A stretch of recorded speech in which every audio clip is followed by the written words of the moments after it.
Hello' মনোজা, কাম কেনেকুৱা চলি আছে? কাম একদম মজা চলি আছে, দিনে ৰাতিৰ পৰা কাম চলি আছে। আপোনালোকে আপডেট পাই আছে, আমি এখন ছবিৰ কাম কৰি আছোঁ এইবাৰ, মইনা তুমি জুই। এইবাৰ চুটি ছবিৰ ৰূপত নহয়, এবাৰ ডাঙৰ ছবিৰ ৰূপত আপোনালোকে দেখিবলৈ পাব। আৰু প্ৰায় ডিউৰেশ্যন আমি অনুমান কৰিব পৰা মতে 1.5 ঘণ্টা বা 2 ঘণ্টাৰ ভিতৰত হৈ যাব। মানে ইমান দীঘল ছবি ইউটিউবত কোনেও আজিলৈকে কৰা নাই। আমি বৰ বেলেগ ধৰণৰ সাহস এটা কৰি এইবাৰ কামটো কৰিছোঁ। আৰু বহুত কষ্ট হৈছে, যথেষ্ট টকাও আমি ইনভেষ্ট কৰিছোঁ এইবাৰ। আৰু কাম কিমান দেৰিলৈকে কৰা হৈছে কৈ জনাই দিয়ক এবাৰ। কাম কেতিয়াবা গোটেই ৰাতিটোৱে হৈ যায়, ৰাতিপুৱাই যায়গৈ। আৰু কেতিয়াবা আমি 1টা 2টা 4টা বাজি যায়, তেনেকুৱা হয়। তো তেনেকৈ কষ্ট কৰি আমি দিন ৰাত একাকাৰ কৰি কাম কৰিছোঁ। আৰু মৰম আশীৰ্বাদ আপোনালোকক আশা কৰিছোঁ, বিশ্বাস আছে আপোনালোকে মৰম দিব।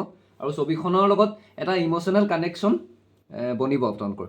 চবেই যেনেধৰণে চায় তেনেধৰণে ছবিখন দেখিব। মানে যদি ভাল পোৱা হিচাপে চাই ভাল পোৱাটো দেখিব। মানে প্ৰতিটো হেৰিয়ত আমি অকল প্ৰেমেই যে সেইটো নহয়, মানে প্ৰতিটো বস্তু কাহিনীটো দেখিবলৈ পাব। সকলো বস্তু জড়িত দুটা হৈ আছে। ভাল মেছেজ পাব কাহিনীটোৰ পৰা, দুটা ভাল মেছেজ পাব। বাকী অভিনাশেতেও যথেষ্ট কষ্ট কৰিছে। আমাৰ টীমটো এইবাৰ বহুত ডাঙৰ, প্ৰায় আমি 100জনমান মানুহ আছোঁ গোটেই টীমটোত।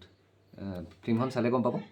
আৰু অতি সোনকালে আহি আছে, নতুন বছৰতে আপোনালোকে দেখিবলৈ পাব মইনা তুমি জুই।